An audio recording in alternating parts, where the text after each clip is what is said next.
film faculty of the communication school organized this in connection with my department because we were very interested in the international aspect of the International Film Festival, and especially issues of cross-cultural communication, all the different things that you have to think about if you're making films with other countries and for audiences that are not your home audience. And there are lots of related issues that I think the panel will bring up. But what I'd like to do is have them start out by introducing themselves, speaking briefly about the project that they're involved with here, and then I'll start with some kind of general questions and just sort of let the topic take us in some interesting directions. So would you like to start? Yes. Okay. So thank you for being here. My name is Jean-Stéphane Bron. I'm a Swiss film director. I went to Cleveland 3 years ago because I heard about, I read a small piece in the newspaper about the fact that the city was suing 21 banks. And so I came here, I met with the lawyers who were in charge of the lawsuit.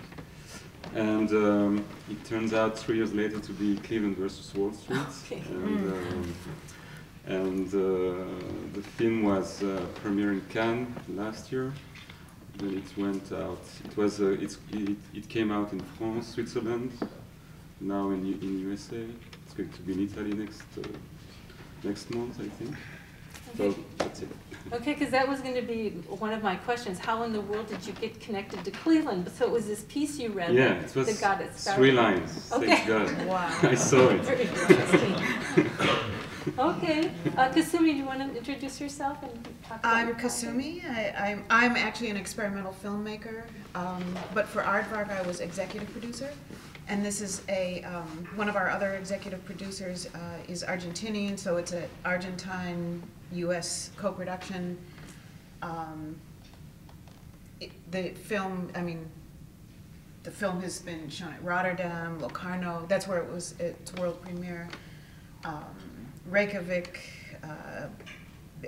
it's really shown all over the world. And Cleveland is actually after AFI, it premiered there in the States, and this is its first U.S. screening.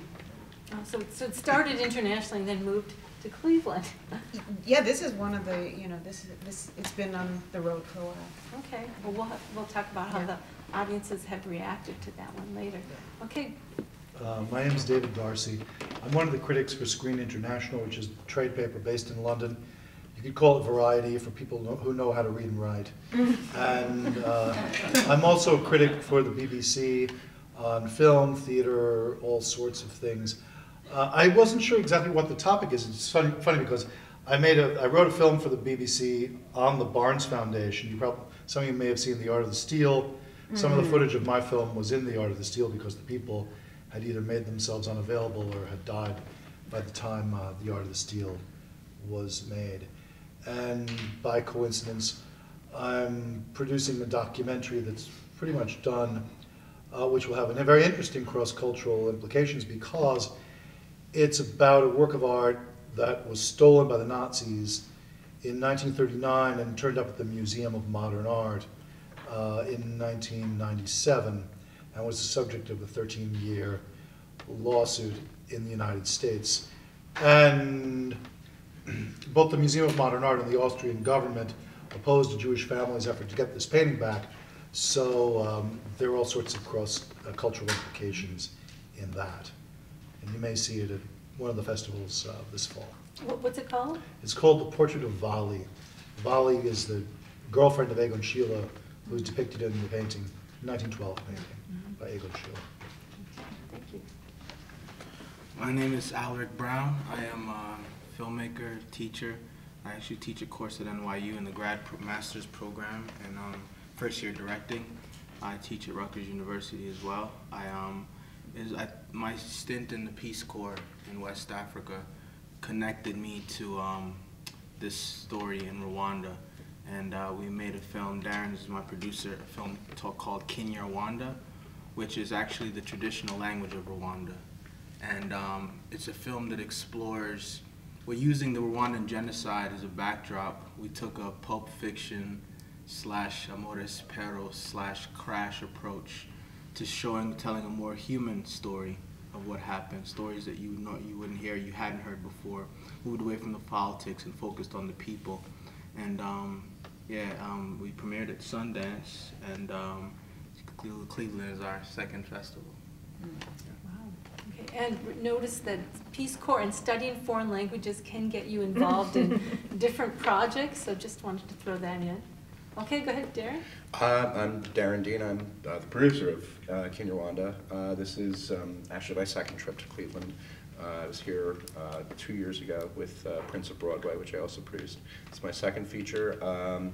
And we chose, actually, in telling these stories, we chose an interesting approach and actually brought together filmmakers in Rwanda who normally wouldn't be, the heads of departments. They'd work on, as an assistant on a BBC production or something like that, and that became, our crew. So there's some interesting stories there. Good. I want to pursue that. Okay, Lise. Yeah, I'm Lisa Lantemøller. I'm Danish. I come to Cleveland all the time because my husband's from Cleveland, but not to do film mainly, mostly anyway. But it's fun to be here for the first time at the festival. And the film that I'm here with is called Into Eternity. It's about nuclear waste, but it takes a different, it focuses on a different aspect, which is the philosophical and existential aspect of having to build repositories that can contain nuclear waste, and that means having to build something that can last 100,000 years, which is not something that mankind has done before.